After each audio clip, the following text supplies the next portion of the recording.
One of my goals in 2023 is to gain 17-inch arms.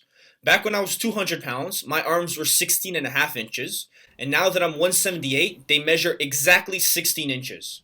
So in this video, I'm going to show you everything. My routine, exercises, sets, reps, exactly how I plan on gaining a full inch on my arms.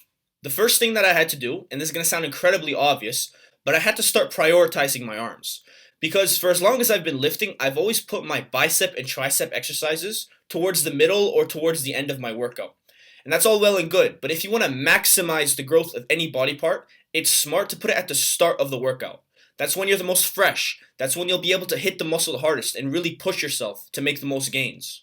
So I've decided to have an arm day. Twice a week, I will start my workout by hitting my arms. On Sunday, I'll do 2 tricep exercises and 1 bicep exercise, and on Wednesday, I'll do the opposite. Of course, I'll do more stuff after this, but this is just how I start my workout with the arm training. I've already been doing this for a few weeks, and I've noticed a really big difference. All my focus and energy has been really good into my arm training, and I definitely think it's going to lead to more growth over time. Starting on Sunday, my first tricep exercise is going to be leaning cable tricep extensions. I first learned about these from Jeffrey Verity Schofield. Up until now, I've been using the standing up version, and it's worked very well for me. The reason why I'm going to try this version is because you can move more weight with it, and because it's easier to cheat. Basically, after I hit failure, I'm going to use my legs and the rest of my body to get some extra reps and really trash the triceps. My second arm exercise on this day is going to be the simple easy bar curl. It doesn't get more classical than this. Thousands of people have built huge biceps using this very simple exercise. And the final arm exercise I hit on Sunday is going to be skull crushers. I mean, not much to say about these. I hit them pretty strict until I fail. After I fail, I will do some cheat reps by doing a bench press up and then really going slow on the way down. On my second arm day on Wednesday, I will start off by hitting incline dumbbell curls. This is probably my favorite bicep exercise of all time. It's super strict and allows you to really stretch the arms at the bottom. After that, we move on to cable pushdowns. Except, I use 2 really long handles on the pulley so I can push the weight past my torso. This gives you a very unique contraction and also allows you to use less weight. The final exercise on Wednesday is going to be seated cable curls. I also got this exercise from Jeffrey Verity Schofield. It's very unique. I don't really see that many people doing it. It gets really hard at the top and allows you to contract your biceps really hard. I specifically chose each exercise to target different parts of my arms. So when it comes to triceps, overhead extensions and tricep pushdowns with the long handles will really stimulate the long head of my triceps.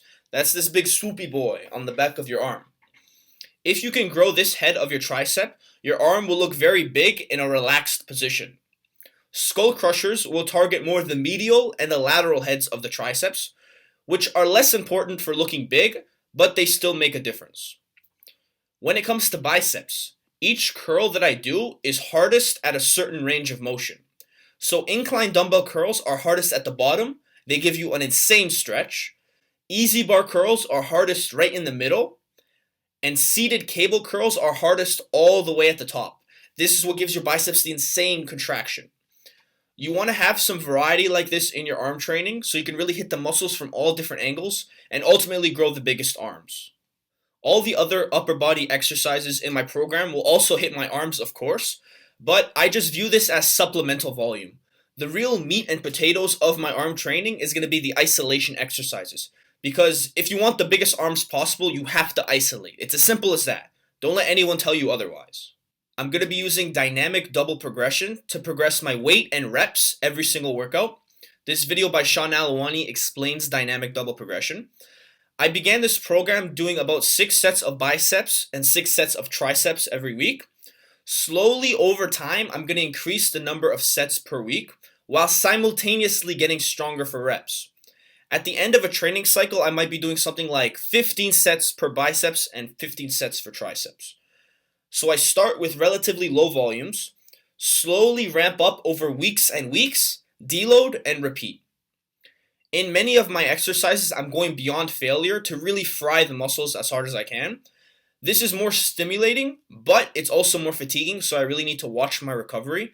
If I start to feel some aches and pains, like in my elbows or in my biceps, then I know I need to ease up.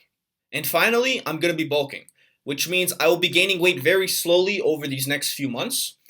Your arms are not going to magically grow an inch by staying the same weight. That's basically impossible. So when I get to 17-inch arms, they're going to be a little bit less defined than they are right now, but they will still be the most muscular they've ever been. So if I ever decide to get really lean again, they won't be 16 inches like before. They'll be probably 16.5. Incremental gains over many years. That's how real natties get jacked. If you enjoyed this video, give me a like, give me a subscribe. You don't need to copy this method exactly for your own training. This is just to give you some ideas for how you can grow your own arms.